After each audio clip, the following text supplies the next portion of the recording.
ఎద్దేడిచిన యువసం రైతేడిచిన రాజ్యం బాగుపడదని, తెలంగాణ రాష్ట్రం వస్తే తెలంగాణ రాష్ట్రంలో రైతన్నల కష్టాలు గోసలు తీరుతాయని, ఈ ప్రాంతం సస్యశ్యామలంగా మారుతుందని అనేక ఆశలు కలలు కన్నాం. ముఖ్యమంత్రి గారు వచ్చినారు కాబట్టి ఒక 2 నిమిషాలు మా సిద్దిపేట జిల్లా సమస్యలు. మనం కూర్చుంటున్నటువంటి ఈ ప్రాంతానికి పక్కనే కొండపాకని ఒక మండలం ఉంటుంది. ముఖ్యమంత్రి గారు తపాసుపల్లి అనే రిజర్వాయర్ నుంచి నీళ్లు తీసుకొచ్చి గజ్వేల్ శాసనసభ నియోజకవర్గ పరిధిలో ఉన్న అన్ని గ్రామాలకి నీళ్లు ఇస్తామని చెప్పి తపాసుపల్లి రిజర్వాయర్ ని ప్రారంభించి కొండపాక మండల పరిధిలో ఉన్నటువంటి బందారం ఇతర గ్రామాల ఒక 8 గ్రామ పంచాయతీలు చివరిగా ఉన్నటువంటి గ్రామ పంచాయతీలకి 10 సంవత్సరాల నుంచి నీళ్లు ఇవ్వట్లేదు. గత 1.5 year నుంచి నేను ఎంపీ కలిసిన తర్వాత నీటిపారుదల శాఖ మంత్రికి కొన్ని రిప్రజెంటేషన్స్ ఇచ్చినప్పుడు కొంత ఫైల్ కదిలింది. దయించి అందరికీ నీళ్లు వచ్చినాయి. చుట్టూ కొండపాక మండలంలో ఉన్న ఒక 8 గ్రామాలకి తపాసుపల్లి రిజర్వాయర్ నుంచి నీళ్లు వచ్చేలాగా చూడాల్సిందిగా గౌరవ ముఖ్యమంత్రి గారికి ఈ సందర్భంగా విజ్ఞప్తి చేస్తా ఉన్నాను.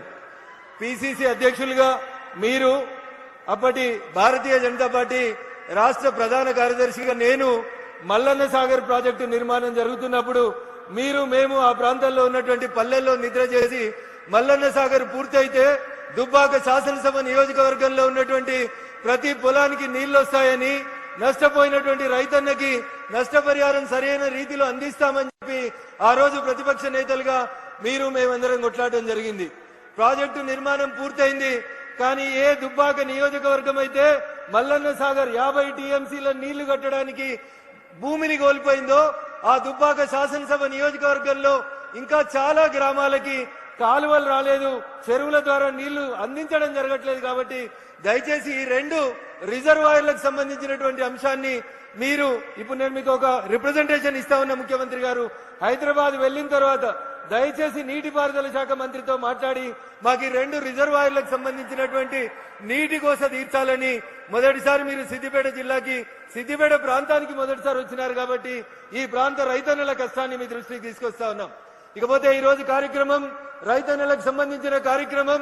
ఆయిల్ ఫెడ్ మనం పెట్టుకోవాల్సినటువంటి పామ్ ఆయిల్ మొక్కలకు సంబంధించి మొట్టమొదటిసారిగా తుమ్మల నాగేశ్వరరావు గారు ఖమ్మం జిల్లాలో ఈ పంటని బాగా అభివృద్ధి చేస్తా ఉన్నారు.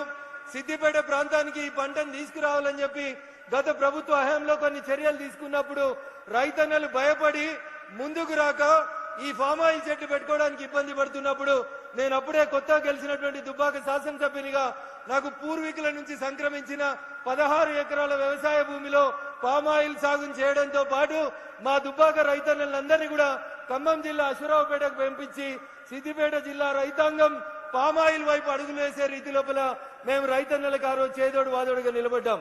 అటు భారత ప్రభుత్వం ఇటు రాష్ట్ర ప్రభుత్వం పూర్తిగా పామ్ ఆయిల్ మొక్క దగ్గర నుంచి మొదలుకొంటే పంట వచ్చే 4 సంవత్సరాల దాకా భారత ప్రభుత్వం ఒక రైతుకి ఒక ఎకరాకి 4,200 రూపాయలు నగదు ఎట్లయితే ఈ రాష్ట్ర ప్రభుత్వాలు రైతు బంధు రైతు భరోసాలు ఇస్తా ఉన్నాయో అదే రకంగా పామ్ ఆయిల్ వేసుకున్న ప్రతి రైతుకి 4 సంవత్సరాలు పంట వచ్చేలోపు ప్రతి ఒక్కరికి ఎకరాకి 4,200 రూపాయలు ఇస్తూ భారత ప్రభుత్వం ఈ పంటను ప్రోత్సహిస్తా ఉంది. అన్నా చాలా మంది వేసిర్రు, ఇంకా మేము వేయాలన్నా? ఇప్పటికే తుమ్మల గారు తెలంగాణలో 3 లక్షల ఎకరాల్లో వేసిర్రని చెప్తున్నారు. ఇంకా మేము వేస్తే పామ్ ఆయిల్ పంటకి రేట్ వస్తుందని చాలా మంది రైతులు గ్రామాలకు పోయినప్పుడు అడుగుతా ఉన్నారు. దీనికి నక్కల భయం లేదు, కుక్కల భయం లేదు, అడవి పందుల భయం లేదు, అతివృష్టి భయం లేదు, అనావృష్టి భయం లేదు, దొంగలు ఎత్తుకపోరు. ఎవరు కూడా ఈ పామ్ ఆయిల్ చెట్లను నాటినప్పుడు మనకి ఏ రకంగా అటు ప్రకృతి గాని ఇటు మనుషులు గాని అటు అడవి జంతువులు గాని నష్టం చేయకుండా ఈ పంట అన్ని రకాలుగా సురక్షితంగా ఉంటది. కాబట్టి ఇంకా ఎంత వేసినా భారతదేశం 2014 నుంచి ఇంకా పామ్ ఆయిల్ ని దిగుమతి చేసుకునేటువంటి స్థితిలోనే ఉంది.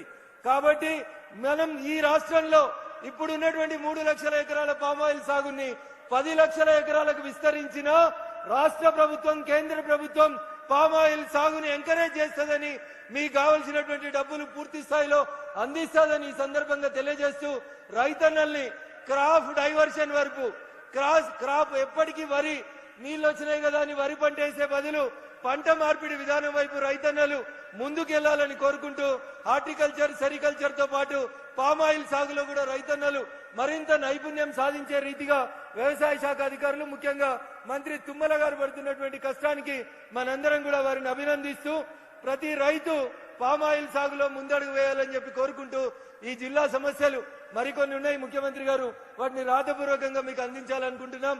ఉదాహరణకి గజ్వేల్ కి రింగ్ రోడ్ అని వేసిండ్రు, 10 ఏళ్ళైంది రింగ్ రోడ్ ఇంకా పూర్తి కాలేదు ముఖ్యమంత్రి గారు.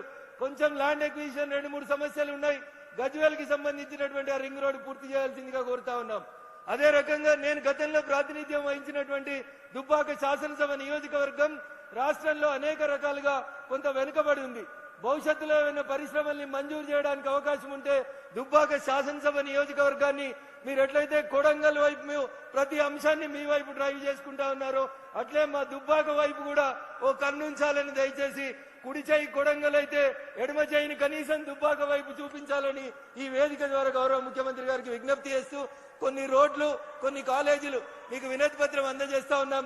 దయచేసి వాటిని మంజూరు చేయాలని ఈ వేదిక ద్వారా గౌరవ ముఖ్యమంత్రి గారిని కోరుకుంటూ అవకాశం ఇచ్చినటువంటి వేదిక ముందున్నటువంటి రైతన్నలందరికీ కూడా కృతజ్ఞతాభివందనాలు తెలియజేసుకుంటూ సెలవు తీసుకుంటా ఉన్నాను.